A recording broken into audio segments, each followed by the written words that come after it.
Hello everyone, welcome back to the FM classroom. आज हम solve करने वाले हैं illustration number 16 of cost of capital. सबसे पहले मैं आपको थोड़ा सा एक्सप्लेन कर देता हूं कि weighted average cost of capital WACC क्या होता है। तो चलिए समझते हैं। एक कंपनी क्या करती है, कंपनी को फाइनेंसेस की बहुत ज़रूरत होती है। तो वो अलग अलग सोर्सेज यूज़ करती हैं फाइनेंस के लिए, जैसे कि इक्विटी, या तो डेट, या तो अदर फाइनेंसेस हो गया, जैसे कि पर्सनल फाइनेंस कुछ हो सकता है, या उसके पास खुद का पैसा होता है जो कि रिटेन अर्निंग हो सकता है। वो कुछ सर्टिफिकेट इशू कर सकती है, या फिर लोन ले सकती है, या फिर डिबेंचर इशू कर सकती है, कुछ भी हो सकता है। तो इन सब फाइनेंसेस को लेकर के कंपनी को कुछ कॉस्ट भी पड़ते होंगे, जैसे कि इक्विटी के लिए फॉर एग्जांपल 8% होता हो, डेट के लिए 6% हो जाएगा, पर्सनल उन्हें 0 देना पड़ता होगा, रिटेन अर्निंग पे मान लीजिए उन्हें 5.5% का कॉस्ट पड़ गया, सर्टिफिकेट पे उन्हें मान लीजिए 9% का कॉस्ट पड़ा, लोन पे 12% का पड़ गया, डिबेंचर पे कुछ भी मान लीजिए, यहाँ पे मान लीजिए 8.6% का पड़ गया। तो कंपनी के पास अगर इतने सारे फाइनेंस है, और ये बात भी ज़रूरी नहीं है कि मान लीजिए इक्विटी से अगर 5 लाख का उन्होंने रेज़ किया तो डेट से भी 5 लाख रेज़ किया जाएगा, पर्सनली भी 5 लाख होगा। ये सारे अमाउंट डिफर कर सकते हैं। फॉर एग्जांपल ये 8 लाख हो सकता है, ये 10 लाख हो सकता है, ये 20 लाख हो सकता है, ये 1 करोड़ हो सकता है, कुछ भी हो सकता है। अब कंपनी क्या चाहेगी कि भाई इसके ऊपर मैंने 8 लाख रुपीज़ मैंने रेज़ किया, इसके ऊपर मैं 8% का रेट दे रहा हूँ, यहाँ पे 10 लाख रुपीज़ रेट हुआ है, रेज़ हुआ है, उसके ऊपर मैं 6% दे रहा हूँ, यहाँ 20 लाख रेज़ हुआ है, उस पर 0% रेट जा रहा है। भाई मेरा एक्चुअल क्या, एक टोटल एवरेज, एक एवरेज रेट क्या है, इन सारे लोन का एक एवरेज रेट क्या है, वो कंपनी जानना चाहती है, और उसे ही हम weighted average cost of capital कहते हैं। ठीक है, तो फर्दर मैं इस क्वेश्चन को रीड करता हूँ, उसके बाद मैं आपको एक्सप्लेन करता हूँ। चलिए, कॉस्ट ऑफ इक्विटी गिवन है कंपनी का जो कि 10.41%, और कॉस्ट ऑफ रिटेन अर्निंग भी गिवन है जो कि 10%। ठीक है, और क्या बोलता है कि 50,000 इक्विटी शेयर्स ऑफ ₹10, ये जो 10 है यहाँ पे ये फेस वैल्यू होगा। ओके, क्योंकि आगे क्वेश्चन में मार्केट वैल्यू भी गिवन है, और रिटेन अर्निंग का वैल्यू क्या है, 15 lakh rupees. Okay, market price पर इक्विटी शेयर इज 50 रुपीज़, यानी जो भी इक्विटी शेयर है उसका मार्केट प्राइस क्या है, 50 रुपीज़ है। Current market price is 50 rupees, ये जो है ये करंट मार्केट प्राइस है। अब हमें क्या फाइंड करना है, weighted average cost of capital, क्या यूज करके, मार्केट वैल्यू वेट। अब मार्केट वैल्यू वेट का मतलब ये हुआ कि कंपनी ने जो ये कॉस्ट ऑफ इक्विटी और कंपनी ये जो return cost of return earning दे रही है, इस चीज़ का मार्केट वैल्यू क्या है, आज के टाइम पे रिटर्न अर्निंग का क्या मार्केट वैल्यू है और आज के टाइम पे इक्विटी का क्या मार्केट वैल्यू है, ये कंपनी को यूज करके WACC यानी weighted average cost of capital निकालना है। ठीक है, कंपनी के पास कोई अदर सोर्स ऑफ फाइनेंस नहीं है। तो चलिए सॉल्व करते हैं। अब सबसे पहले सॉल्व करने के लिए हमें क्या जानना होगा, एक कंपनी का फुल वैल्यू क्या होता है। अगर किसी कंपनी को आप देखें, जैसे कि फॉर एग्जांपल रिलायंस, रिलायंस के पास मान लीजिए 5 लाख शेयर है, और आज मार्केट में उसका रेट 500 रुपीज़ है पर शेयर, तो कंपनी का फुल वैल्यू क्या होने वाला है, ये हो जाएगा 25 करोड़। इस 25 करोड़ में सारा चीज़ आ चुका है, इसमें एसेट आ चुका है, इसमें लाइबिलिटीज़ आ चुका है, इसमें सारा चीज़ आ चुका है। अगर आप ये 25 करोड़ रुपीज़ पे कर दें तो आप कंपनी के मालिक बन जाएंगे। इसका मतलब आपको इस कंपनी का सारा चीज़ पे हक हो जाएगा, इस एसेट पे भी और इस लाइबिलिटी पे भी। इसका मतलब इस एसेट में हमारे पास वैल्यू, जो इक्विटी का फेस वैल्यू है वो भी आ जाएगा, और ये जो रिटर्न अर्निंग क्वेश्चन में गिवन है ये भी आ जाएगा, क्योंकि ये कैश है जो कंपनी के पास पड़ा हुआ है, ये भी आपके पास आ जाएगा अगर आपने ये शेयर खरीद लिया। तो इसी बेसिस पे चल समझते हैं कि ये जो कंपनी है इस क्वेश्चन में गिवन है इसका फुल वैल्यू क्या है। इसके लिए हम क्या करेंगे, सबसे पहले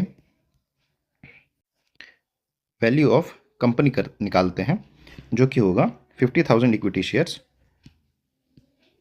मल्टीप्लाइड बाय जो भी इसका करंट मार्केट प्राइस है, जो कि है ₹50, इज ₹25 लाख। अब अगर हम कंपनी पे देखें तो यहाँ पर 50,000 इक्विटी शेयर ऑफ ₹10 और रिटेन अर्निंग ऑफ 15 लाख, ये दोनों फेस वैल्यू हो गया इस दो सोर्स ऑफ फाइनेंस का। तो फेस वैल्यू किस रेशियो में है, हम ये पता करते हैं। Face value of equity will be 50,000 shares into जो भी उसका फेस वैल्यू होगा जो कि है ₹10 इज ₹5 लाख और face value of retain earning will be ₹15 lakh जो कि क्वेश्चन में सिंपली गिवन है। अब हम ये देखते हैं कि ये जो फेस वैल्यू ऑफ इक्विटी जो है 5 लाख रुपीस और ये face value of retain earning है, इनका रेशियो क्या है। इसका मतलब कंपनी के पास कितना इक्विटी शेयर है और उसके अगेंस्ट कितना रिटेन अर्निंग पड़ा हुआ है। यानी कि इस 5 लाख के शेयर के लिए कंपनी के पास 15 लाख का रिटेन अर्निंग पड़ा हुआ है। इसका मतलब इसका रेशियो क्या हो गया, ratio of equity share to retain earning will be 5 lakh by 15 lakh is equal to 1/3, यानी कि रेशियो 1:3 का है। अब इसका मतलब यह है कि कंपनी का जो भी मार्केट वैल्यू होगा 25 लाख हो या 25 करोड़ हो एनीथिंग, उसमें 1 part will be equity and 3 part will be retain earning. Okay, तो चलिए कैलकुलेट कर लेते हैं।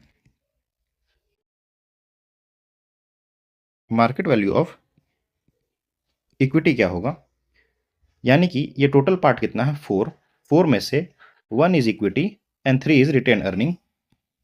सो नाउ 25 लाख को हम क्या करेंगे, डिवाइडेड बाई 4, क्योंकि 4 पार्ट्स हैं और उसमें से एक इक्विटी है, तभी हमें जाके मार्केट वैल्यू ऑफ इक्विटी मिलेगा, विल बी 6,25,000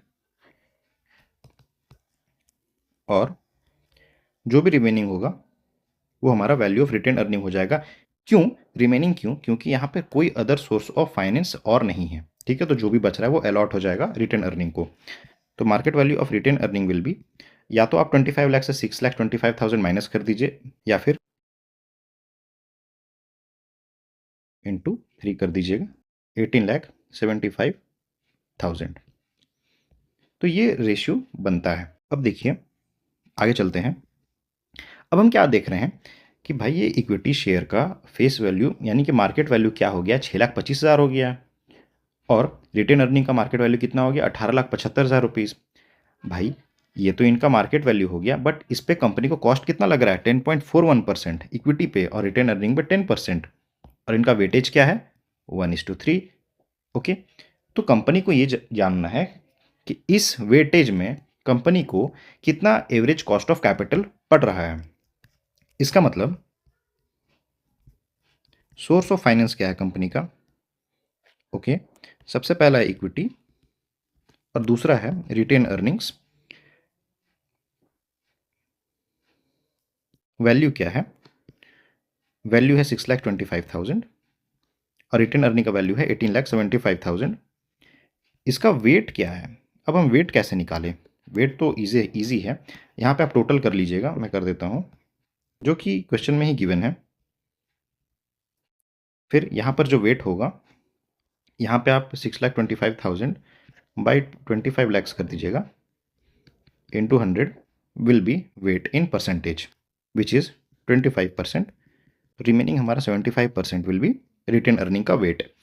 अब यहाँ पर कॉस्ट ऑफ कैपिटल क्या है, the main part is equity का कॉस्ट ऑफ कैपिटल इज 10.41% और रिटेन अर्निंग का इज 10%। अब हमें क्या करना है, इस वेट को इस कॉस्ट ऑफ कैपिटल से मल्टीप्लाई कर देना है। तो हमारा आंसर क्या आ जाएगा, ये होगा 2.60% और रिटेन अर्निंग विल बी 7.5%। इसे टोटल कर लेते हैं 1%। ये हमारा weighted average cost of capital आ गया। कंपनी को 10.1% कॉस्ट पड़ रहा है, इन दोनों को मिला करके एक एवरेज कॉस्ट ऑफ कैपिटल ये पड़ रहा है कंपनी को 10.1%। आइए आंसर चेक कर लेते हैं। सी 10.1% इज द आंसर। यहाँ पे क्वेश्चन में भी यही किया है कंपनी, रिटेन अर्निंग का जो भी वेट था 75%, उन्होंने उसे 10% यानी कि उसके कॉस्ट ऑफ कैपिटल से मल्टीप्लाई करके 7.5% का आंसर लाया और रिटेन अर्निंग और कॉस्ट ऑफ इक्विटी से ऐड कर दिया जो कि 10.10% आ जाता है, जो कि मैंने आपको सॉल्व करके बताया है। होप आप सबको यहाँ तक क्लियर होगा। आपको कुछ भी डाउट हो या कुछ भी सजेशन हो, आप मुझे कमेंट बॉक्स में ज़रूर बताएंगे। ठीक है, तब तक के लिए बाय।